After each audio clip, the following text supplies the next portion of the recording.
Welcome back, everyone, to the Over Manga Cast. That time we woke up in a podcast and had to explain manga. Our heated adventures overanalyzing manga we find interesting. It's your host Jay here with a revisit of Kaiju No.8, chapters 24 to 40 by Naoya Matsumoto. Join us as we revel in the adventures of everyone's favorite dad, Kafka. Join us in the shenanigans. Objectively, in my opinion, best manga. But enough of that, we know why you're here.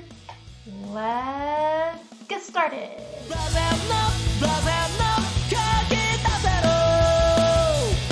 Hello everyone, and welcome once again to the Over Manga Cast. My name is Sam, and as always at the top of the episode, we talk about what our familiarity with the franchise we read this week is. This is another revisit coming back to Kaiju No.8. Not much has changed for me in terms of this particular manga, except I heard that it's getting an anime adaptation, and I am excited for that. We will be looking forward to that in the future. Jacob, how about you? I don't have much of a change either. I've mentioned a million times I'm terrible about actually reading things I like. I have been actually reading a couple of other things, so depending on what revisits we do in the future, I might actually have something to say. But boy, I read this in like one sitting over the course of it felt like minutes. So it just reminded me how much I need to keep up with this better, because it's not hard. It's such a breezy read. Mm-hmm. Absolutely. And that leaves us with Jay. Has your familiarity with Kaiju No.8 changed at all? Unfortunately, no. Similar to Sam, I heard that there was an anime coming out, and I'm like, finally! I have to say, I'm definitely looking forward to whoever they choose to do the OP and the ending, because this needs to have another OP that slaps. Oh, yeah. Just the Jam action. project. Please do it. But Editing yeah, Sam, play a bit of the Garo theme to convince people. it's just too perfect not to. So very, very, very excited for that. Aside from that, familiarity, not too much, but rereading this in our second visit here was again reminded of how relatively easy it was to get through. I mean, honestly, just looking at, I was pleasantly surprised to have done the reading and feel like, I could do more. And that's not usually something I will proudly admit. So, yeah. And you will notice that we are short a Matt this week. I believe he was called for some cleanup duty after a recent disaster, so we'll have to catch up with him later. Right now, for this actual reading, we are picking up where we left off last time. It's right where we left off. Like the conversation between Kafka and Hoshino just ended. And you'll remember the cliffhanger we left out on was a whole bunch of dragons up in the sky commencing an attack. And what is the fourth page of this reading section but another one of those nice colored panels of Kafka wandering away and some shooting stars shooting right into the base. Oh God. He is living, and I love it. He's so calm. And then next panel, destruction. So you're saying you can never let your guard down, because every time you let your guard down, this happens. Exactly. that is the very nature of a manga character. You have to be ever ready for bullshit like this. You have to be ever ready for the plot to just suddenly start happening. Hate being a main character. And the plot is indeed happening. A whole bunch of weird wyvern-looking kaiju drop down into the middle of the Defense Force base and have started using their crazy breath weapons to blow stuff up. Which, ostensibly looks pretty cool, but then you remember that, people, die, and then it's not so cool.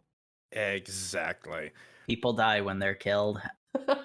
The thing that Kafka immediately realizes and relays to Captain Hoshina is that ordinarily this type of kaiju operates alone. They don't normally travel in packs. So there has to be some sort of big boy controlling them. Thanks for the tip, Kafka. I'm going to call you back. The boss is here. Almost literally. Basically. Verifiable proof that you were right. Yep, he's right there and ready to rumble. It's Another one of those weirdly, intensely powerful humanoid-sized kaiju. The same kind and style and general aesthetic of Kafka. Mm-hmm. And Kaiju number 9. So I guess this means it's number 10. Yeah, there is a bit of a funny thing with the nomenclature because, strictly speaking, what the numbered kaiju are supposed to be are ones that attack a place, survive, and get away. And this kaiju does ultimately get the moniker Kaiju number 10, despite the fact that he does not ultimately survive this thing. Yep. So it's one of those ones where it's like, okay, we're just naming the humanoid ones now. We're just numbering the humanoid ones now. Yeah.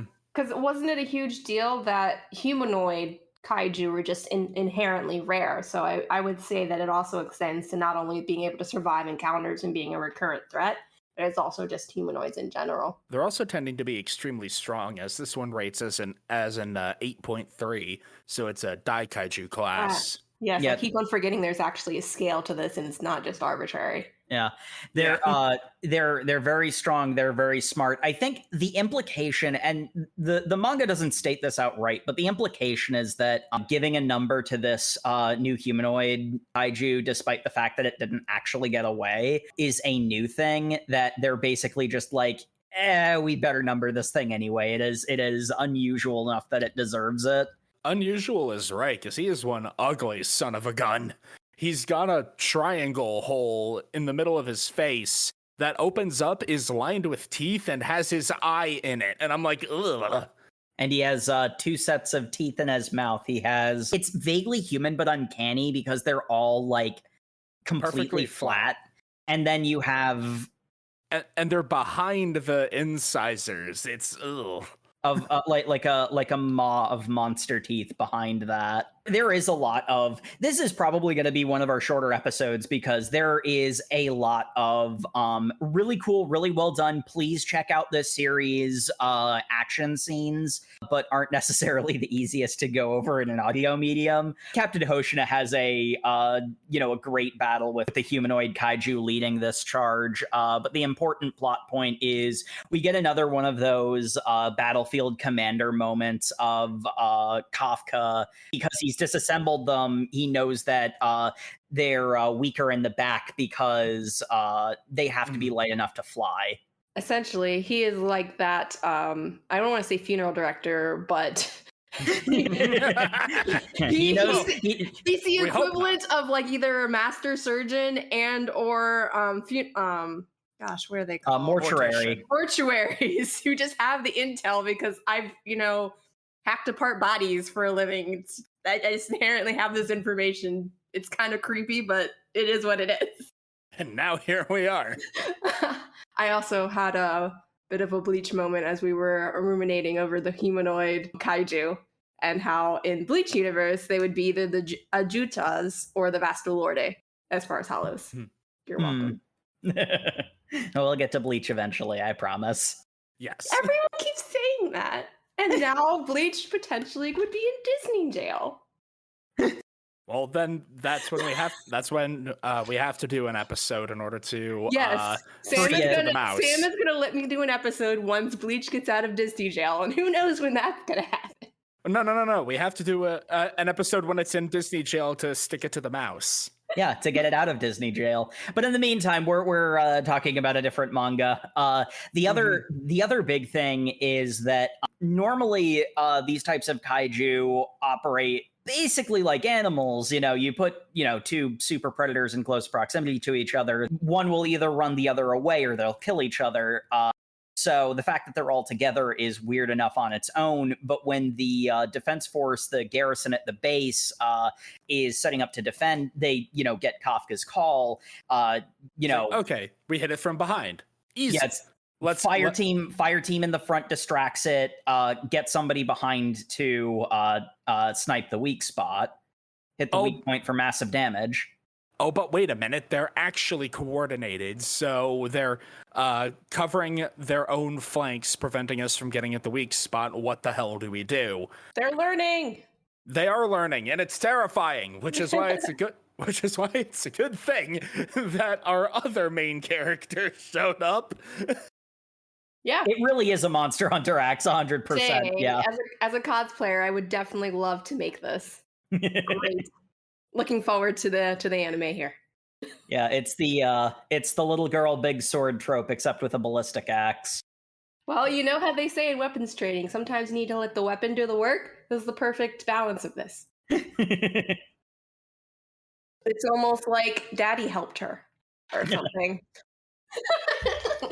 Yeah, she is good. I'm not going to take away her street cred, but I mean, Daddy did help. a part of the reason why she has the talent that she does is because she had more practice than anybody else, which that is Daddy. Then again, she also has a lot of daddy issues because of that, so it kind of balances out, I suppose, but we'll get into that later. She got her unique captain weapon, well, not a captain yet, and is using the massive axe to just crush through these supposedly invincible armor plates with some, basically just an entire chapter of her being a badass. It's really cool. There's a lot of really great poses and facial expressions for particularly Shinomiya, but man, can this manga do character shots in general. Oh, yeah. Which is why it's perfect. It literally combines so many aspects. It's also a bit of a fun moment of Shinomiya makes a comment of, this giant axe doesn't suit me at all. To which a bunch of people think, no, that's your personality solidified into a weapon. That actually fits. I'm just saying, all I can think of is the term battle axe being used for women. Yeah. That girl's a battle axe. Oh no. Sure. Even Reno is like, no, I think it's pretty on point for your aesthetic. You just need to embrace that. Maybe not on the outside, but definitely internally you are a battle axe. Yep. I think the technical term is moe gap.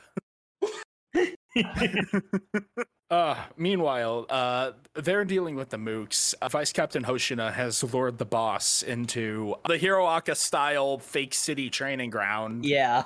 And epic battle ensues. He's clobbering because this is what he's built for. It's a human-sized enemy, so his sword's powers are working perfectly. Yeah, he can just slice the thing because it's like one of the most powerful aspects of a lot of the particularly strong kaiju is that they regenerate really quickly, which seems to be a really common trend lately in manga.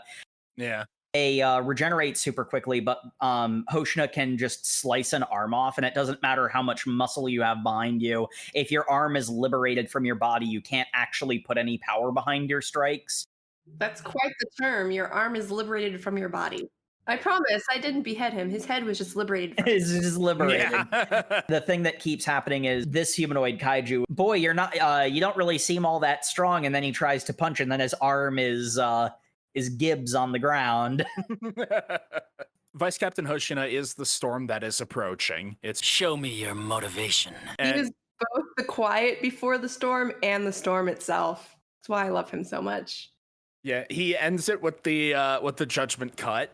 Or at least it looks like he ends it. But then Kaiju number 10 explodes, expands. It enters phase 2 and becomes big. I mean, strictly speaking, what it's doing is it's entering phase 2, like 100%. And what it's doing in universe is that during its regeneration, it's physically expanding, and it ultimately becomes a monster-sized. I suppose a kaiju-sized kaiju, because technically kaiju specifically means giant monster, but they'll use it for a lot of different... Because kaiju is that specific connotation. It's not just a regular bakemono or yokai or anything like that. It is a kaiju. And now this thing has truly become kaiju with city block shattering punches at Fortitude 9. Vice Captain Hoshina is doing his best to keep up with it, but now his... attacks are too small to cause true damage to it. Yeah, the sword doesn't pierce deep enough. And worse, even his super speed isn't letting him outmaneuver it because it has more of those gross mouth eye things, and now it's all over its back. Ah, God. I hate it. It's so gross. And the third problem, which actually pops up almost immediately before the back eyes, is it's something that had been paid lip service to up to this point, but we hadn't actually seen it. If you maintain the extra power output from the suits for too long, the human body can't handle it, because what they're doing is they're using kaiju body parts like muscle fibers to enhance their strength and wield the power of the monsters that keep attacking the city. That's how humans are able to like fight them directly, but the human body wasn't built to handle that amount of power for extended periods of time, and it has sort of the effect of like going on adrenaline and lifting a car. It's like that will break you if you do it too long. And Captain Hoshina is approaching that limit at this point. Get a flashback to his tragic backstory. He proceeds to be made of death flags for the rest of this section. Oh my god. He even has the classic of a chapter starting out with a flashback to his backstory. To his childhood about how he should give up.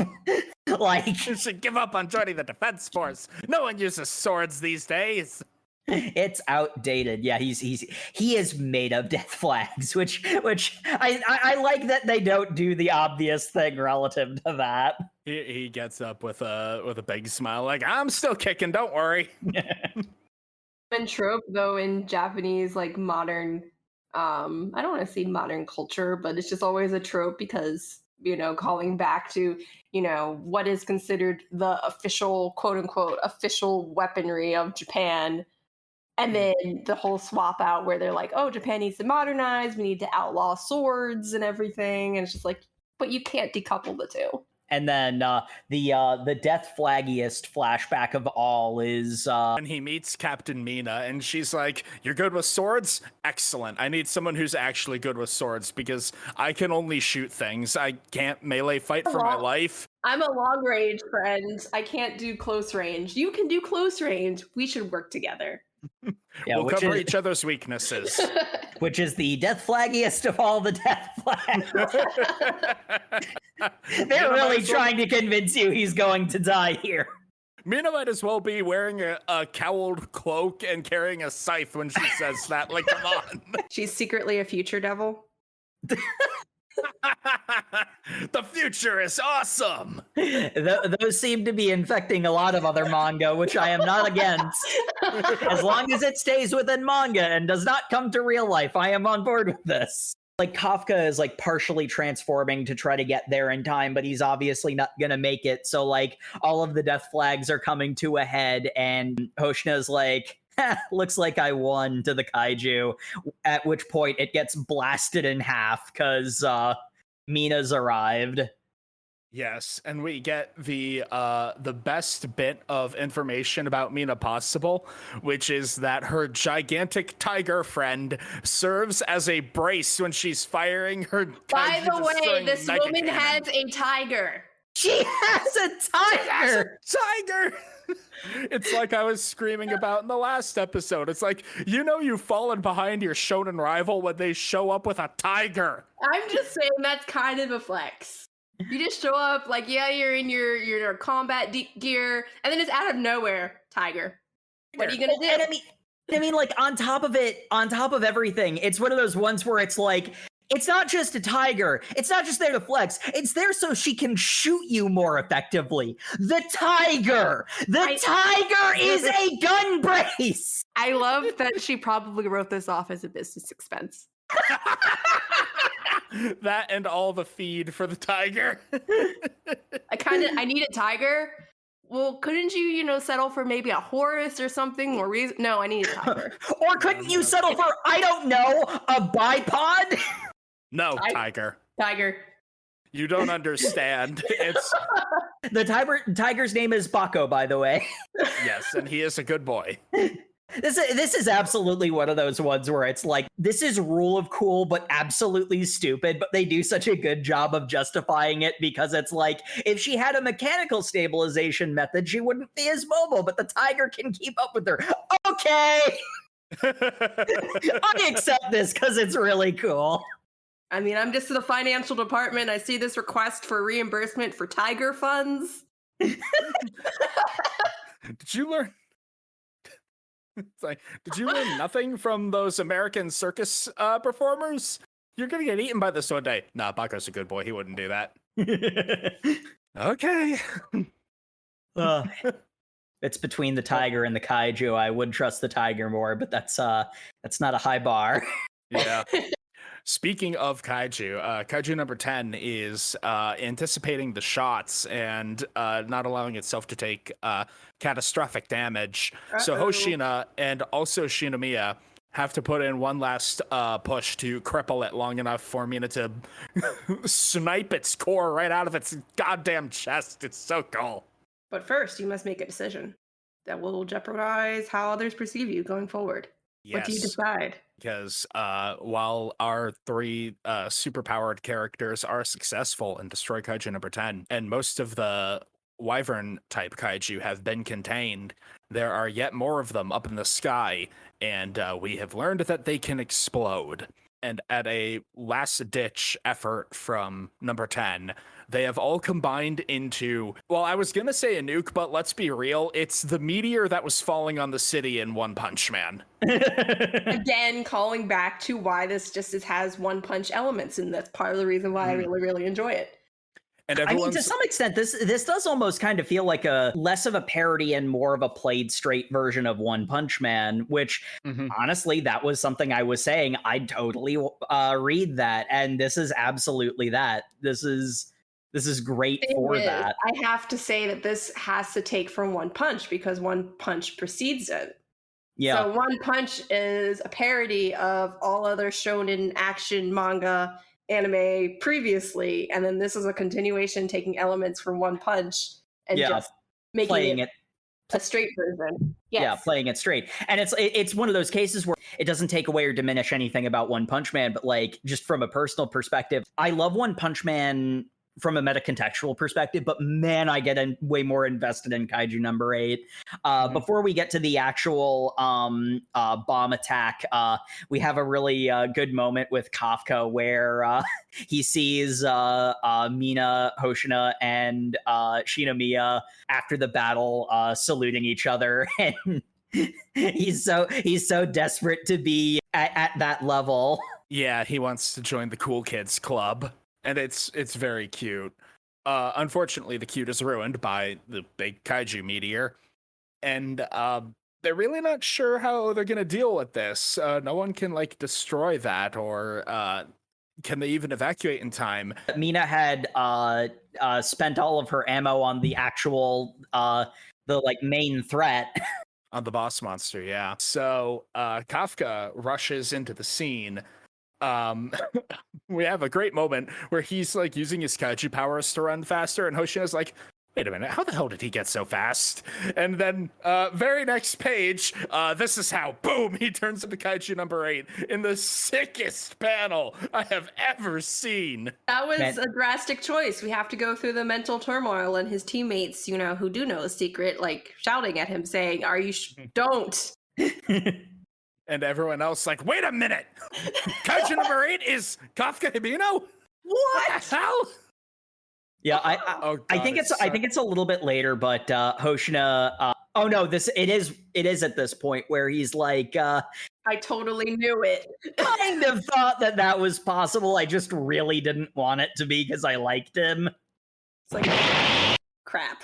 Why do you do this? Why do you make me hate you? But it's I gotta talk about the panel where he transforms. It's so cool. It's a low shot of him activating his powers, and he's framed against the moon swirling in the sky. It's so cool.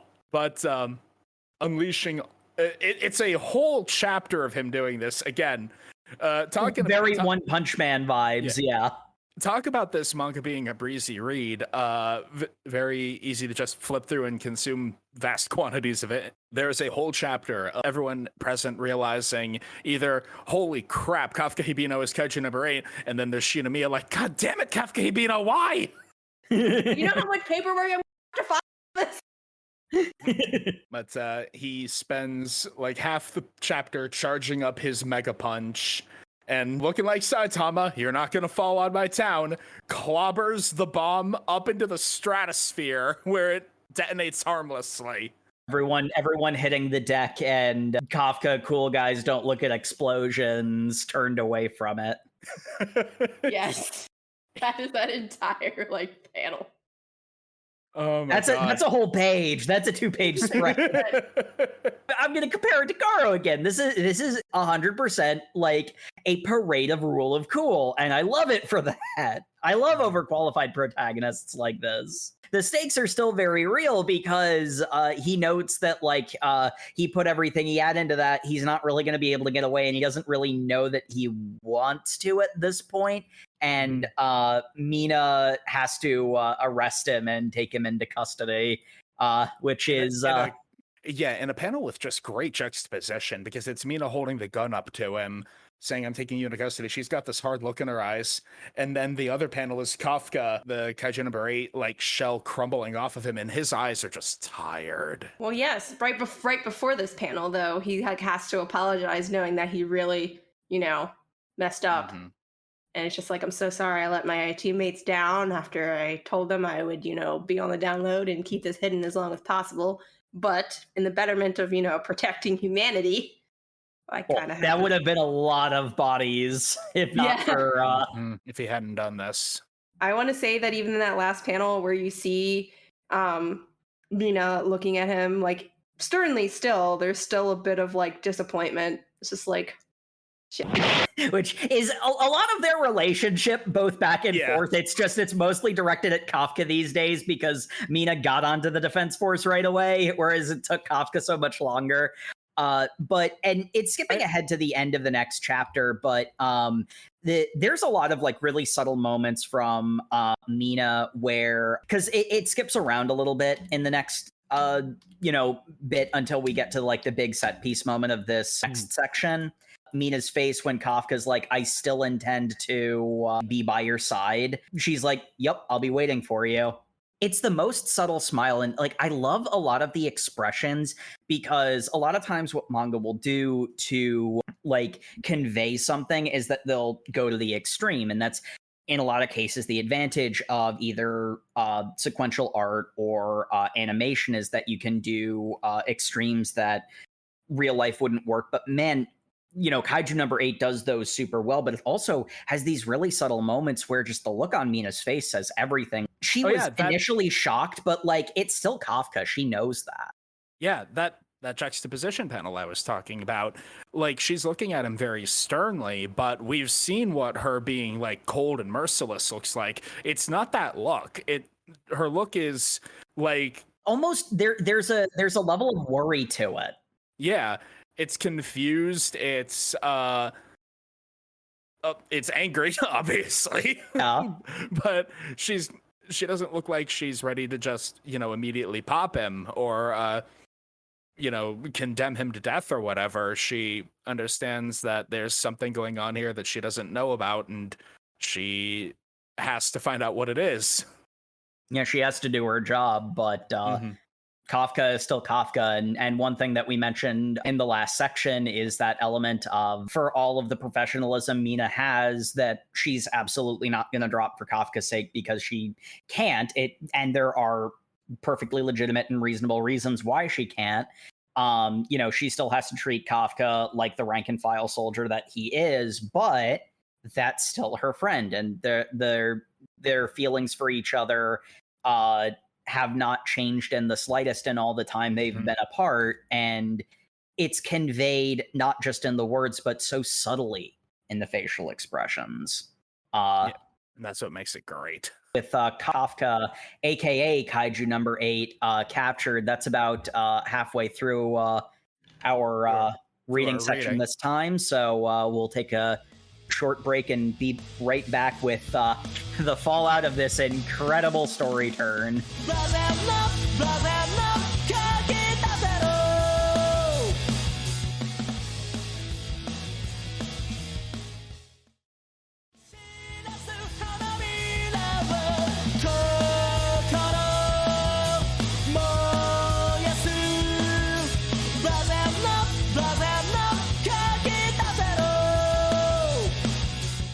And welcome back to the show, folks. Where last we left our heroes, Kafka had did a big heroic thing. It was very cool and definitely saved the world.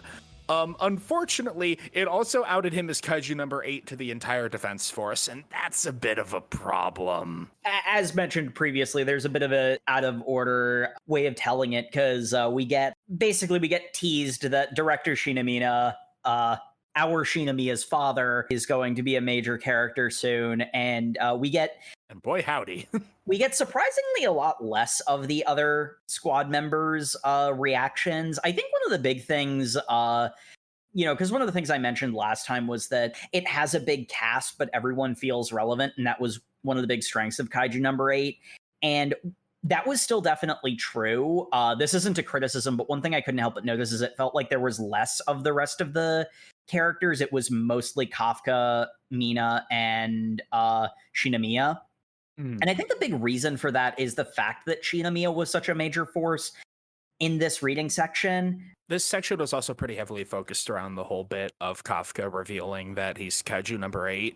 Yeah. And so while it would have kept to like the character drama and interpersonal actions that we enjoyed last time, it would have kept true to that if we focused mostly on other squad mates reacting.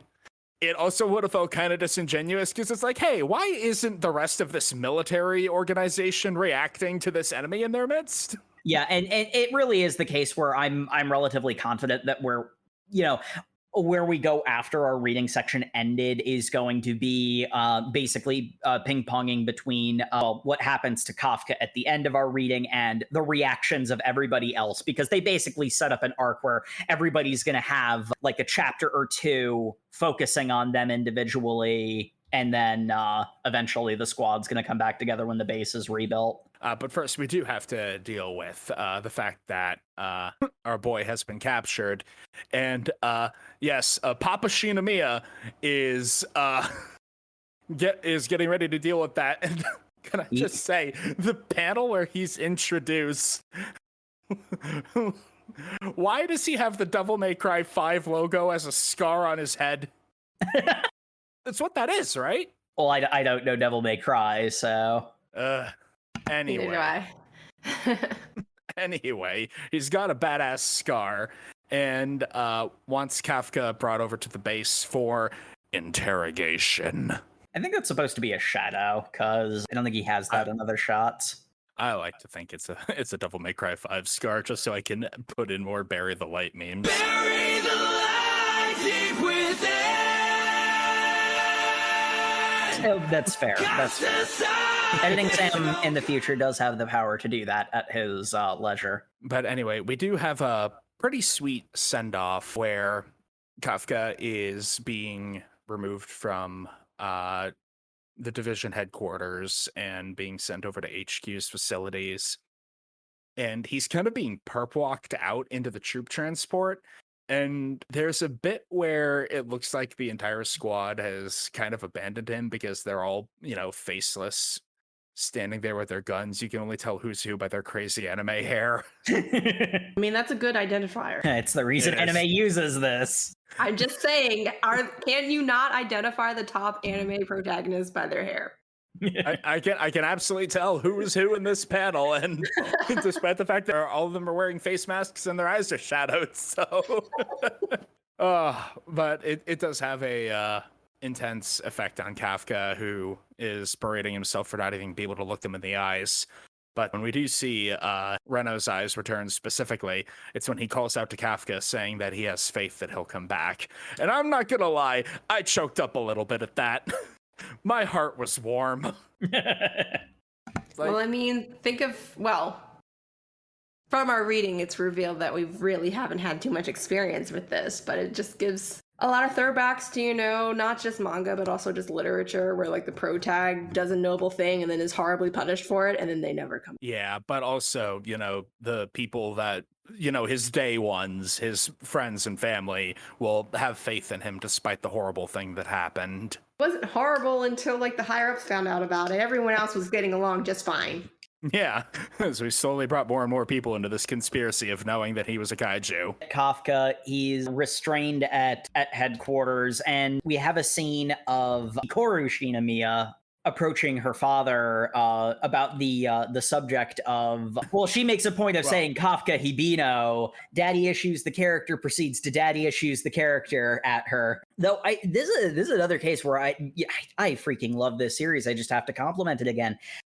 There is a really subtle element of character development for Kikoru here. It's very clear from like the flashbacks we got before she learned about Kafka's kaiju transforming ability. That she's never stood up to her father before. She has always, been desperate for his approval and has never gotten and has never made a point of never stepping out of line so as not to risk potentially getting it. And in this case, she just looks him in the face and says, "You're wrong."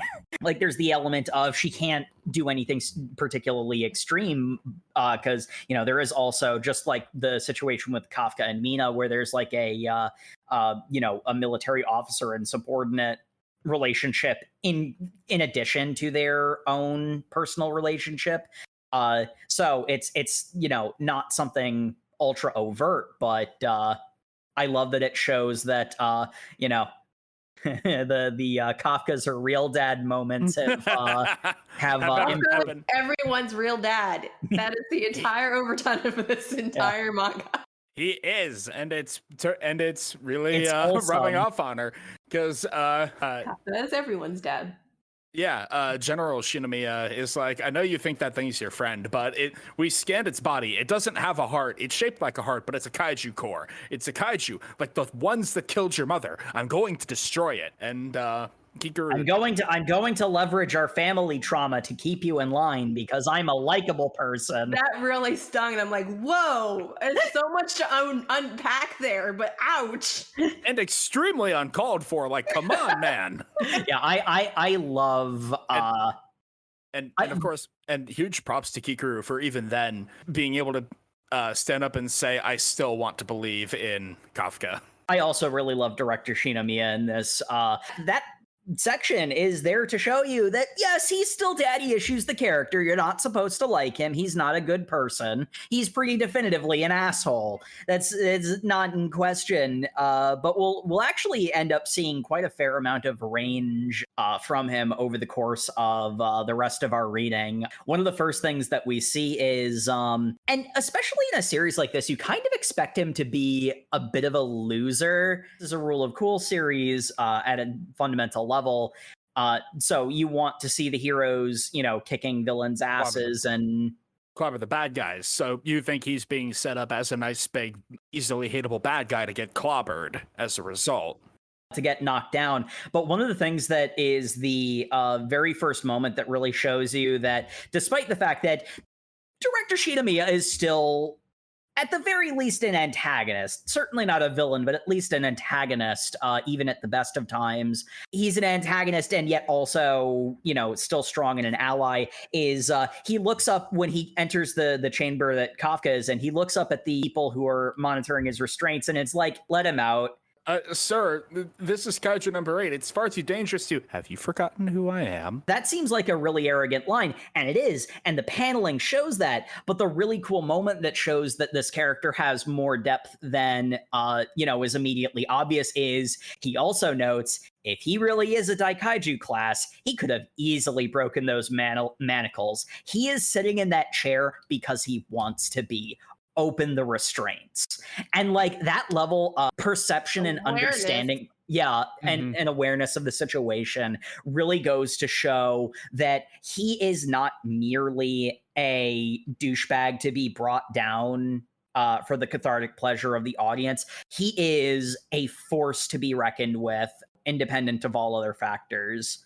And then basically we get it's relatively obvious very quickly what's going on is that director Shinomiya is, we're going to fight. This is either me putting down the monster or your last chance to prove that you're not a monster. And also I might have a bit of shonen protag blood in me too, because he seems to very much enjoy his job. Oh, This guy was definitely the Goku of his generation back when he was a young man.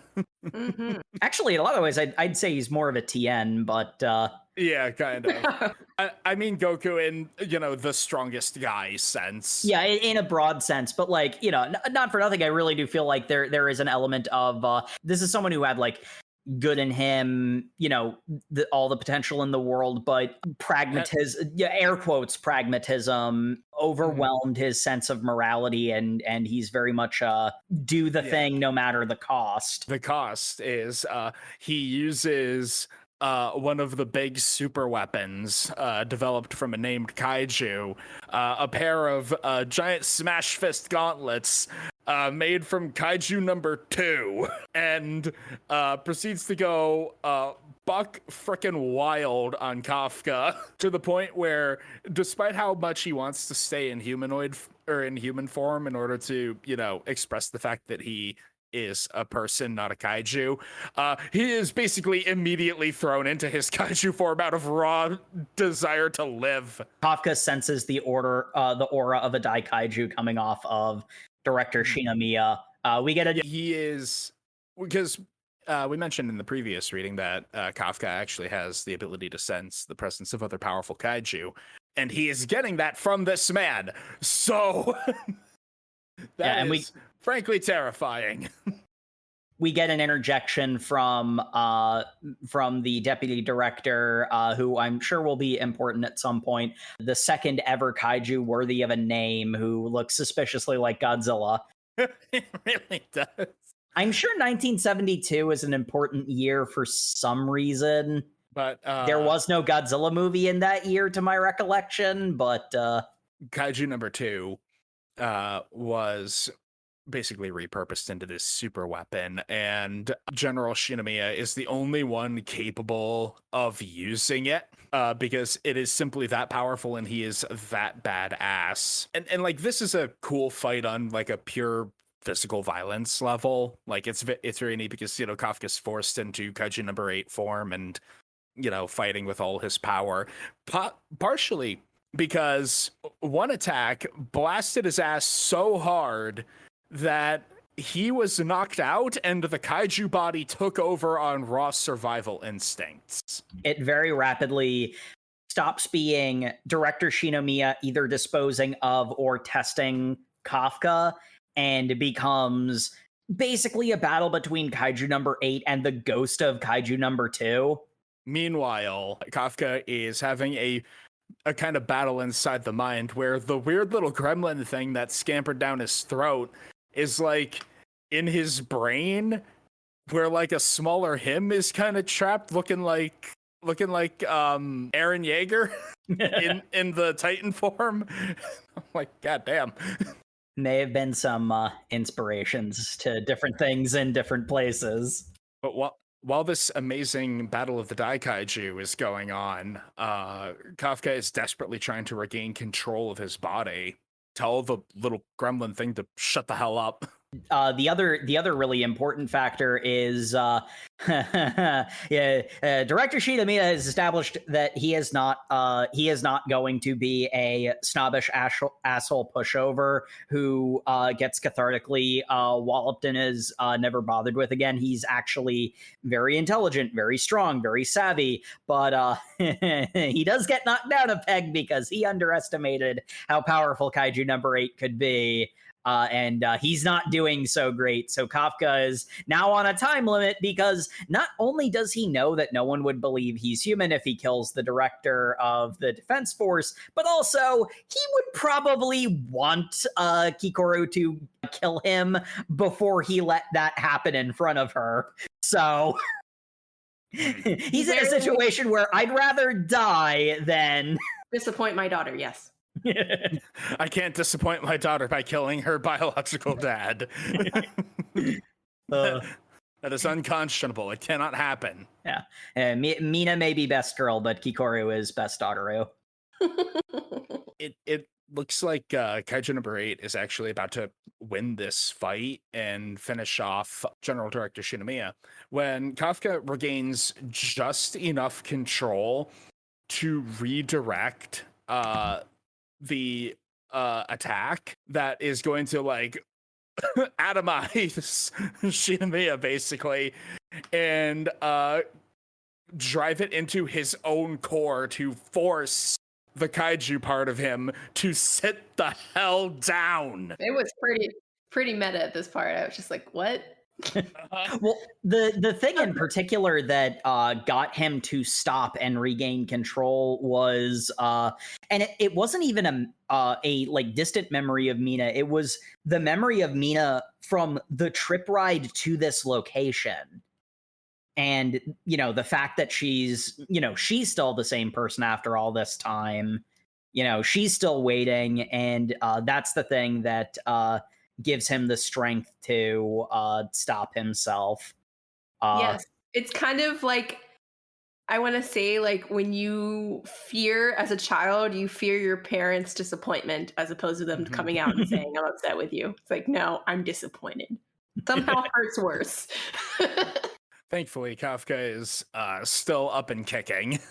Well, he's still up for a moment. He's not kicking right now. He drops. He had not actually killed himself.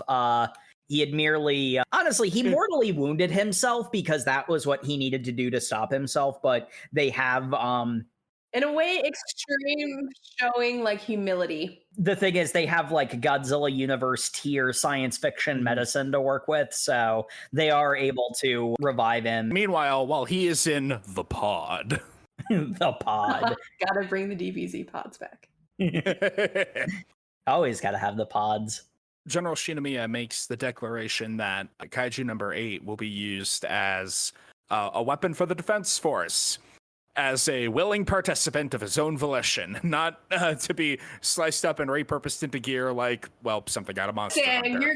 I'm just saying, it's like they're pulling between, oh, is he a human or is he a monster? Oh, we decide he's a monster. Oh, yeah, he totally of his own free will is going to be a weapon. You can't have it both ways, sir. Well, and that's the whole thing, because there's so much going on here that is giving director Shinomiya protagonist flags, but they can't. But like the thing is, he's still an absolute asshole. He's still a bad person, you know, and he can't he's a dick. And I think one of the big things is it's really illuminating. It does it in an extremely roundabout way, but it does a really good job of showing a fundamental element of director Shinomiya that would normally not be shown this early. But what ultimately happens is he gives a lot of very direct and very overt signs of respect towards Kafka, because quite frankly, Kafka kicked his ass. Kafka's stronger than he is, and he respects that. Also the aspect that he kind of deep down, obviously not overtly, he wants to be proven wrong. Prove me wrong. I mean, there is that aspect of it, and that's sort of the reason why he's not just an overt villain. But the sort of important thing is that despite the fact that he very overtly, very obviously, at least to the audience, respects Kafka at this point, he's still going to use Kafka like a tool, which... Because why wouldn't he? Immediately makes me think of his relationship with his daughter. Kikoru has always had daddy's love and respect. He's just unfathomably shitty about showing it. It's a really clever way of like maintaining his despicableness, yet showing that he's not a mustache twirling cartoon villain. He's a person. He's just an asshole. Yeah, and his practicality is pretty great. Like, I do like the moment where he's in like the council of the other generals, and they're just like, you know, there's no real precedent for doing this. Precedents are meaningless when we're facing threats like this. Also, we make precedents. I'm making the precedent now. Yes. We are doing this. I am in the big chair at this table, so shut up is basically what it amounts to. And like, you know, it's one of those ones where it's like, that's a pretty cool moment. He's also being a childish little dick. I'm in the big chair. I have the talking stick. It never lets you forget his negative aspects whilst still showing that he isn't just something to be cathartically defeated. He is a pillar of stability for the good guys. it's a balancing act that not a lot of stories in general are able to do with characters, and it I think owes a lot to the way that like there are so many real people in this. I think that's another reason why last time when we got more focus on other people, it felt like there were so many like fully realized characters who could be the protagonist of their own story, because normally it's only the protagonist that gets that sort of focus. But it's very economic storytelling of getting those factors out for him. While Kafka is being transferred to be used as a weapon for District Number 1, basically everyone's been being transferred right now, actually, because, well, the home base got trashed. Sorry, guys, we're going to have to reposition you all for a while we we spend some turns on rebuilding over here in this 4X game of Man vs. Kaiju. Personally, I get XCOM vibes, but... And also notably, we have a brief cutaway of our old friend Kaiju number 9, who has molted. That's a thing he does. Fantastic. Good. I hate him so much. He's so disgusting. I suppose he's coming back at some point. Great. But hey, new division. Time to introduce a new slew of characters to worry about. We love new characters. Yeah, I feel it's important that we point out that at the end of General Shinomiya versus Kafka, when Kafka was down, another character leapt in and was about to finish him off before General Shinomiya called him off. Yep. And we learned that was the captain of Division 1, Gen Narumi, who's supposed to be this massive badass, this, the most powerful dude of all the dudes. And he looks super cool. He's got the slick back white hair. He's got Show me your motivation. The like Nia eyes from Gurren Lagann. Yeah. And so it's like, oh, this guy's going to be friggin' amazing. And his second in command is Vice Captain Hasegawa. And he's this huge, bald, scarred dude who goes up to Kikuru and is like, all right, I'll introduce you to the new captain. Let's head into his quarters. Kikuru could be standing on her own shoulders, and I don't think she would be as tall as him. Correct. I actually have to say I feel bad because when he's obviously going to her room to fetch her, he legitimately struggles to get even in the doorway. In the door, he has to duck down. Some of those scars are just from getting indoors. I mean, absolutely. And I just love the panel of Kikuru, obviously craning her neck to look him in the face. She's leaning back so far.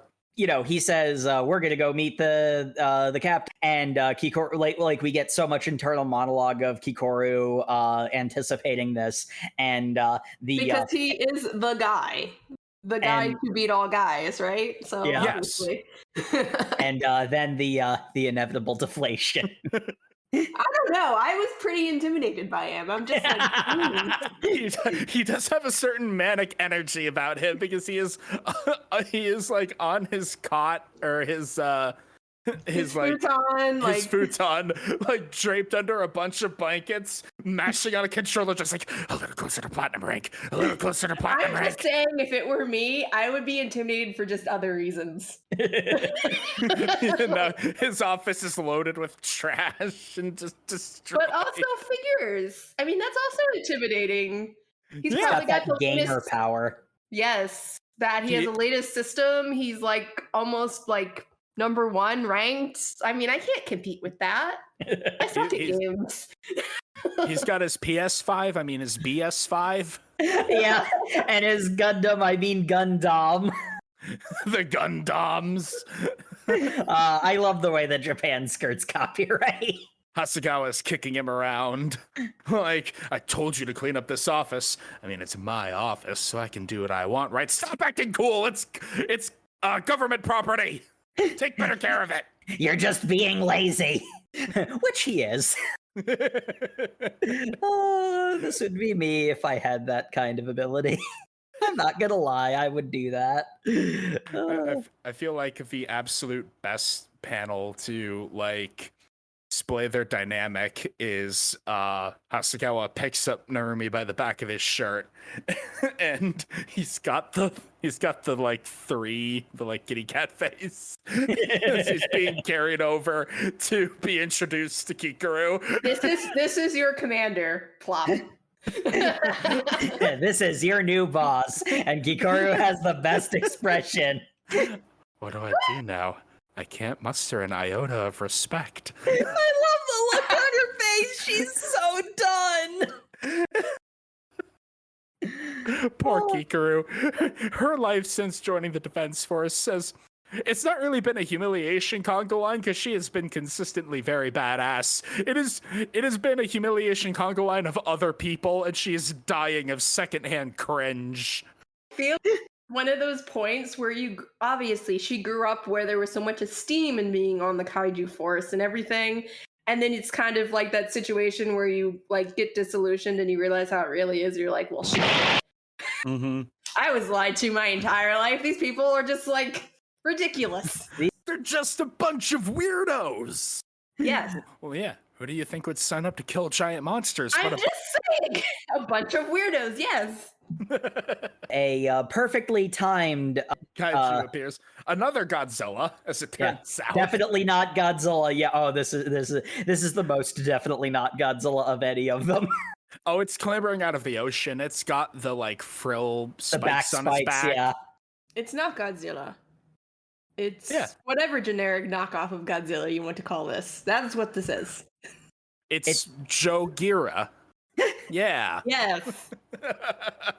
But Kikaru is like, oh man, this thing's gonna be pretty intense. I wonder how we're gonna fight it. And then Narumi's like, hey, watch me do my transformation hair swoop.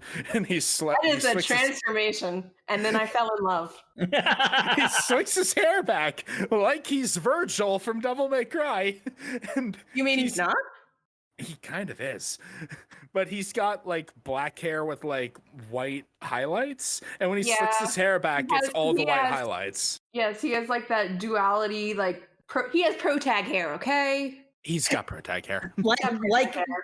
Like we said last time, there are a lot of characters who, in a different manga, would be the protagonist. Here's another one. Mm-hmm. And he proceeds to one-shot Godzilla. He just steps off of a helicopter, falls down, and plunging attacks not Godzilla and one-shots it. Just raining giblets everywhere. And he's like, this is the one thing I want from you, Kikaru Shinomiya. Show me overwhelming skill. Everything else is irrelevant. I don't want someone who's well-mannered yet inept. And Kikaru, with a very particular look on her face, says, now you're talking. And that look to me says, oh God, these two are going to mix in all of the best and all of the worst ways possible. like gasoline and fire.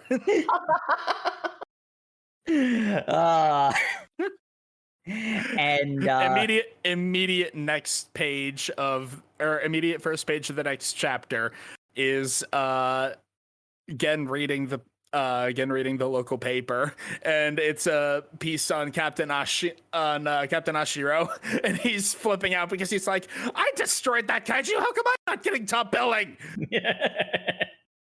And Kikaru is not happy that she has to deal with this guy. This is what happens when, unfortunately, like the top otaku happens to also be very, very capable and hot. It's just like all of this in one. I don't know how to handle. Are you really ego surfing Twitter right now? Yes, because I'm number one. She almost says that like word for word. Oh my God. The last plot point that we get is Kafka is getting assigned to Division 1 as well. We can't separate Kikaru from a real dad. Like, Kafka immediately is on board with it, but we get more from Gen of, I don't want a little prick. In all honesty, the thing that this does from a narrative utility perspective is that Kikaru has seen like the many shades of Gen at this point, but Kafka hasn't.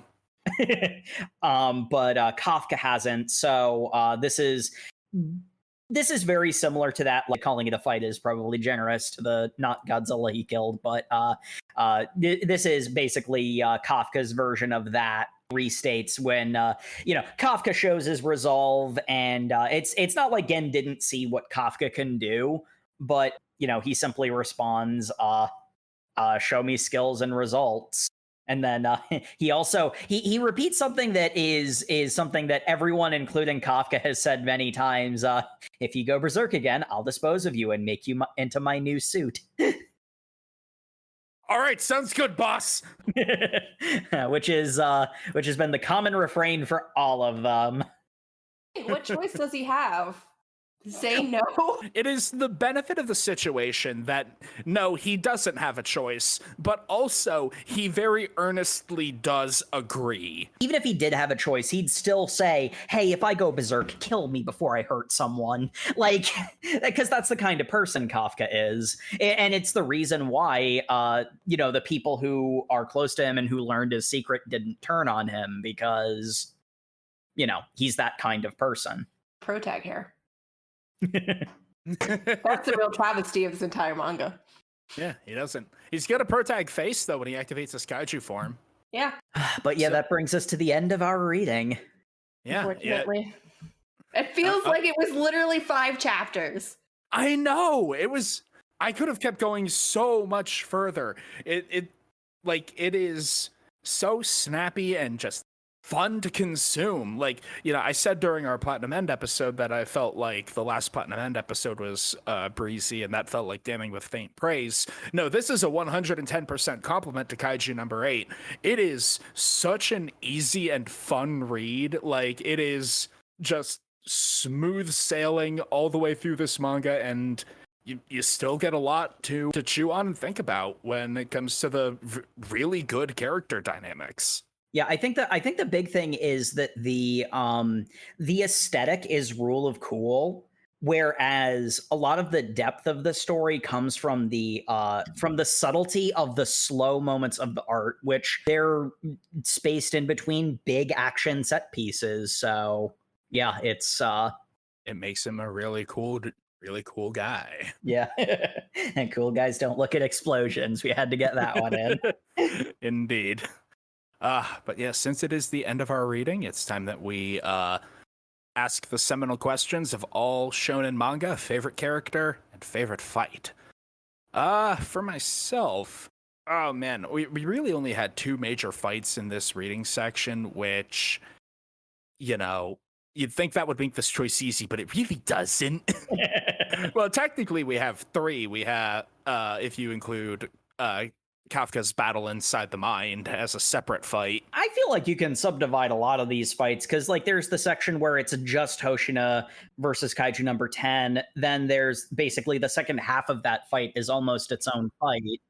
Actually, you know what? In that case, I am going to say phase 2 of the Kaiju number 10 fight was my favorite, because, in the last reading, we got to see Hoshina versus Kafka, and that was super cool, and it displayed a lot of why Hoshina is such an amazing badass and a very fun character to watch fight.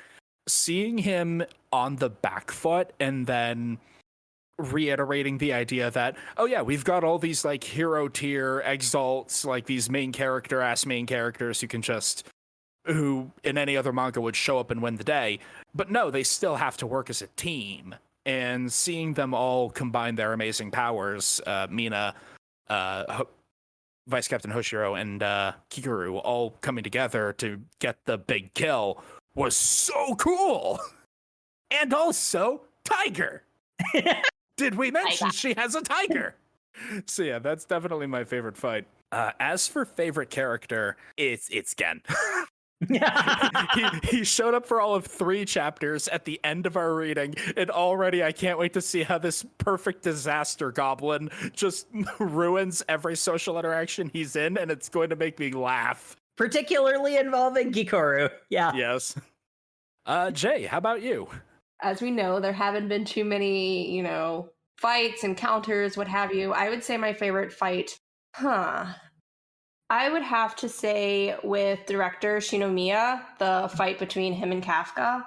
just because there was a lot of, subliminal exchanges of, the quote unquote law protocol versus, morality, and kind of just demonstrating not only, that intersection of what needs to be done, for the cause, which is to exterminate all kaiju, versus I can respect this person who has become a kaiju. I intend to use him, but I still have respect for him. And I will not let, any of my subordinates know about that, but there is a level of respect and understanding there that is exchanged. But I would have to say favorite characters, honestly, very difficult because I mean, they're all great. they are all great. All pro tags are great forever, and that's not even an exaggeration. Because it started with Hoshina, and then it was Kafka's everyone's dad. And then there was I have to go with Gen. Yes. He exudes such power in the way that you perhaps would not perceive it unless you had similar interests. It's just like, yeah, he's number one because he's very capable, but he's also a huge, He's a nerd. He's menacing in the same way that like a very terrifying username in a multiplayer game is. Yes. Like you run into that guy in League of Legends whose username is I suck lollytoes, and you're like, oh god. But it's like, I hate you, but I can't help but respect it. I can't look away. It's a train wreck. Yeah, so he's gonna have to be my favorite character for now, but I have to give props to Kafka. He's everyone's dad. Indeed. And Jacob. For favorite fight, as much as I'd love to have my favorite be the other half of the 2.5 that hasn't already been mentioned, like the thing I really loved about that entire sequence, that continuous action set piece, is that you kind of expect the most intense stuff to be that stuff in the beginning, and then it just keeps ramping up. So part 2 of that fight where Mina comes in, and like I love the team dynamic of Kikoru isn't strong enough to just brute force slice clean through the monster. So Hoshina cuts a wedge in the plate so that she can cut the rest of the way through, and that's how they're able to slow it down enough that Mina can hit it. Like the teamwork, the choreography. Mina has a tiger. Did we mention she has a tiger? Mina, did we mention she has a tiger? Ashiro. That needs to be a t-shirt, by the way. It's a t-shirt idea. That is a good t-shirt idea. Again, at 100 supporters on the Patreon, we'll make merch with that. But yeah, that's got to be my favorite fight. I do really love a lot of the subtleties of the fight between director Shinamiya and Kafka, because that's a really layered fight that has a lot of extra to it that isn't just the cool fight choreography, and it also is really freaking cool. But the 3 coolest characters are Hikaru, Hoshina, and Mina. And, the only one who's close to that is Kafka in kaiju form. And that the back half of that fight had all 4 of them. So, like, come on. As for favorite character, honestly, I had to tell you, boy, I did not expect to love Kikoru as much as I did in this section, because I already freaking adored her. What the perfect Daru. I want to give her head pats and tell her it's going to be okay, even though she could probably break me with a thought. And of course, Kafka was, I mean, like in a lot of ways, protagonists are usually your first favorite, but then on subsequent sections, like they tend to slip down because they're usually like they stay as great, but then you see what's so cool about the supporting cast. Mm-hmm. So Kafka is equally as cool as ever, and he's getting more competition because we're seeing more of the other characters. Because damn, if Hoshina isn't great. The only reason why he didn't really thrill me so much is that it's very much a case of he's a very tropey character. He's a well-executed trope, so that's not a criticism, but he is very tropey and thus predictable. So it didn't really surprise me or anything. Number 1 character, despite how tight the race is, really easy for me. Director Shinamiya by a landslide. Solid choice. And I mean, I went over it in detail like during the main review section, so I'll paraphrase it here. The big thing is he's such a subtle character. He is a bad person. He's an asshole. He is also a pillar of strength for the characters, in spite of the fact that he is also in many ways Kikoru, for example's biggest weakness. The fact that they're able to establish the good in him without ever letting you forget that he's still not a person you're supposed to like. I love how they wove his character together almost entirely around his dialogue. Because a lot of the words he says implies that he's done a heel face turn and he's just a good guy now. But like, especially when it comes to a lot of the facial expressions, no, he's still not great. He's still daddy issues the character. One thing that's an interesting topic of discussion for this section, Kafka's Secret is just out now. Yeah. That's a bit of a change of pace. Well, I mean, it's kind of like you got to pull the Band-Aid off. It is what it is. Mm-hmm. Yeah, that's actually something that I've found kind of interesting, because it's something that I've noticed is happening a lot more in a lot of modern series where a status quo gets established, and then way sooner than you expect, it gets radically altered. Mm-hmm.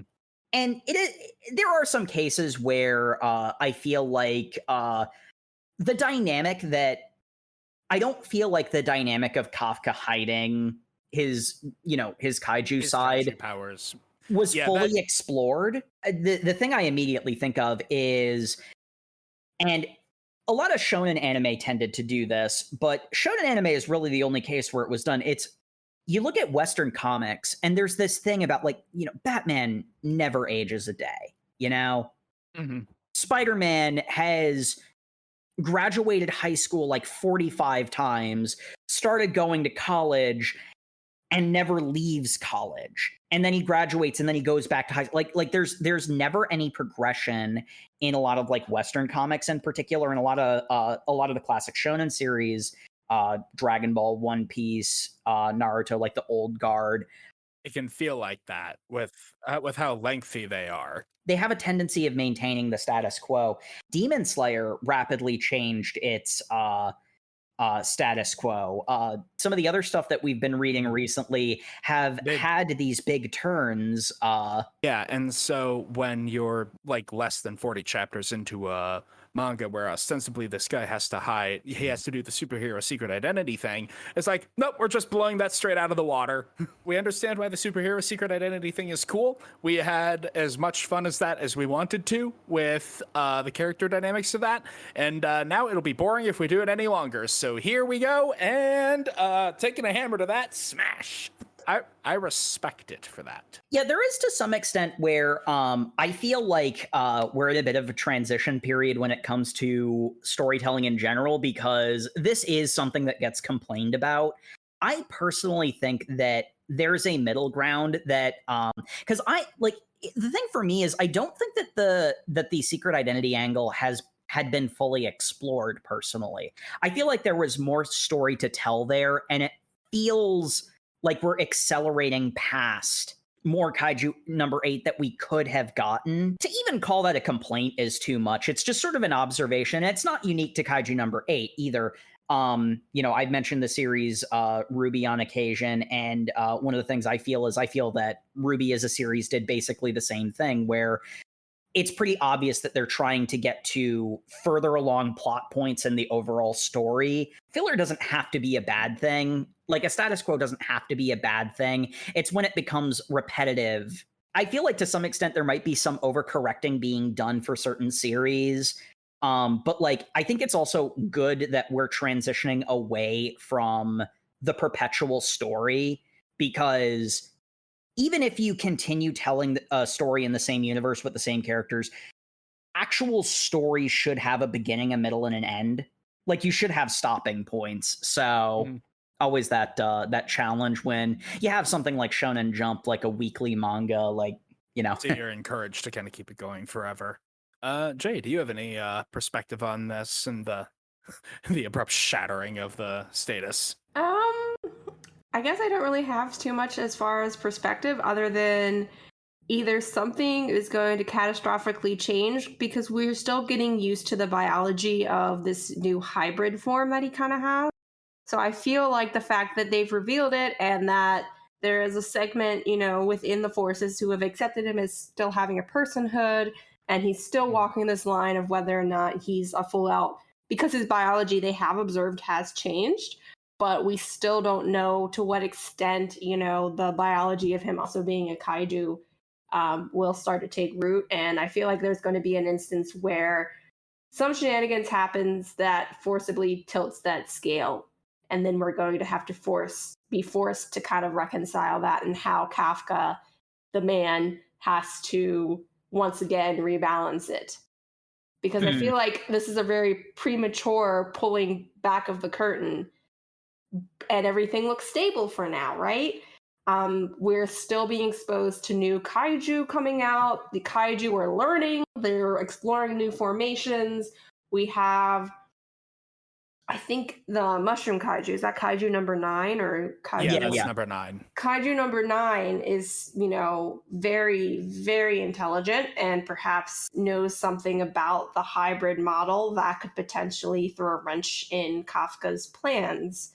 So I think that kind of the premature reveal, so to say, is lining us up for some other, surprise down the road that will kind of derail. Because I feel like it's just so soon that, oh, by the way, I'm actually a kaiju, but I still have my humanity intact.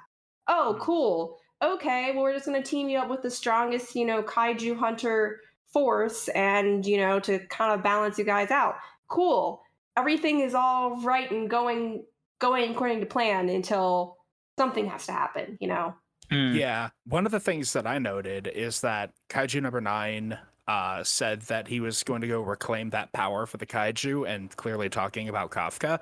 It seems in that case like the little gremlin that went down his throat and gave him the power to become a kaiju is sort of acting as a MacGuffin in that case, and that it's something that can be reclaimed. And it kind of makes me wonder, kind of dovetailing into the general theories on kaiju biology and the direction of the story, does this mean we're going to get a section where, as a Darkest Hour thing in the general story structure, Kafka gets beaten by Kaiju number 9 and gets his powers taken away by having that bit of him ripped out, and then he's just back to being a regular old human. And then suddenly it would matter a whole lot that he was trying to train with all of the Defense Force weapons and armor so that he can still actively participate. That's an interesting thought. In a broader scope, it does seem like the kaiju are manifesting more and more as an organized force. Again, talking about how there's obviously a whole bunch of inspirations that have come together to create this manga. I can't help but feel if the broader plot is pulling a little bit from Pacific Rim, where the kaiju were basically just terraforming forests. They were bioengineered natural disasters designed to go into a new world and destroy everything there that would be toxic to the invading aliens. So the original kaiju, like literally the lore of Godzilla, was supposed to be nature fighting back. So yeah, it could be kind of a mix of the two. And it's the fact that there are more and more of these super high-powered humanoid kaiju showing up, these daikaiju that can think and coordinate and seem to have some sort of broader goal that they're reaching towards, that really intrigues me. Dating shows, and you're gonna have like, oh no, I'm dating a kaiju coming. Yeah, I mean, the thing for me that I immediately can't help but think about is, what are the kaijus? Because I mean, like, Godzilla has had many different forms and origins. The 54 film, he's literally a metaphor for the death brought on by the nuclear bombs. Like, he doesn't have a in-universe origin. He is literally just a walking death metaphor. Then you have the Legendary Pictures Godzilla, which leans into that nature fighting back thing, and it is explicitly in universe the case. And I mean, like, they've had like 3 or 4 different kaiju that have been explicit Godzilla references, and Godzilla has a lot of lore. I'm a big fan of it. Godzilla is psychic, for example. Did you know that? There seemed to be a lot of inspiration drawn from that. But one thing I couldn't help but notice is almost immediately, it's at the end of the first chapter, they establish a kaiju can make a person into a kaiju. Yeah. But maintain their mind. And you have Kaiju number 9. Everything but like Kaiju number 9 and Kafka were unique in that they were the talking, thinking kaiju. And then number 10 showed up, and now it's becoming typical. The immediate idea would be something along the lines of like a mad scientist collected a kaiju, made and either is or made Kaiju number 9. Kafka was, Mark II, and then the story happens. Because up to that point, kaiju had been presented as if they were just animals. Sort of the idea, even onto the level of the Kafka mentioning that the wyvern type kaiju don't work together. That's thinking like an animal. That's a creature that's only a threat to people because it's an animal that's dangerous wandering into a populated area. Mm-hmm. But like the existence of Kaiju number 10, the way that Kaiju number 10 worked with those wyvern kaiju, like that, they seemed purpose-built to then be a bomb if the plan went wrong, as if all of the kaiju were made.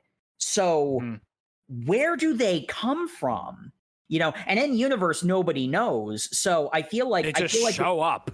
I feel like the exploration of the origin of kaiju is going to be a big factor moving forward, in understanding why and how Kafka's in this, not just why and how Kafka in particular is in this situation, but like one of the big one of the big things is if the kaiju were just animals, then humanity can learn to live with the existence of kaiju, and you can just have quirky stories of kaiju wandering into Japan and the defense force fighting them.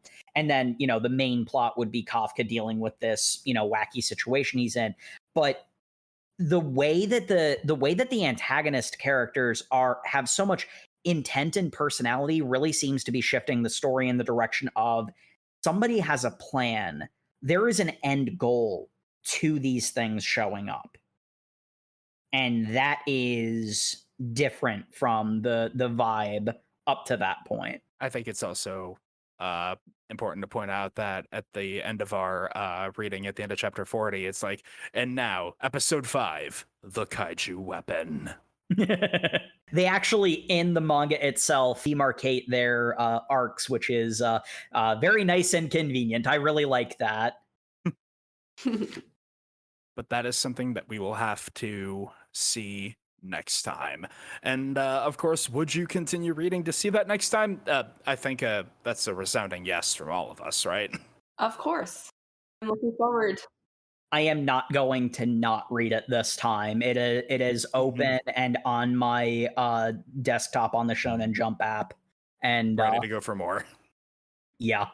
Yeah, I mean, seriously, like I said in the first episode, this combines, I think, 3 or 4 different series that I really, really like, and it's just all the best parts of them. So, I mean, yeah. Oh, yeah. Same for me. Probably different series, too. I'm just saying, it just condenses so much of what I love into one thing. Unfortunately, this might mean that, am I going to become a more efficient reader? Instead of 4 series I have to read, I only have 1. But yes, thank you everyone once again for listening to the Over Manga Cast. As always, you can catch us on all of the social medias where we are at Over Manga Cast on Facebook, Twitter, and Instagram. And you can also find us on YouTube, where you can like, comment, and subscribe. Episodes go up 2 weeks later there than they go up everywhere else. Email us suggestions at overmangacast.gmail.com, I believe. at gmail.com. At gmail.com. Go to overmangacast.com to leave comments. We got all the episodes up there for you. And we just love any kind of feedback you have for us in general. Absolutely. And make sure to tune in next Thursday, where we're going to be returning to the wild world of Dandadan. That'll be chapters 18 through 27, if you're keeping up with the show. We will have the return of friend of the pod, Jump Cody. Jake and I will not be there, but you can join Matt, Jay, and Cody next week for that. Good night, everybody. Good night, folks.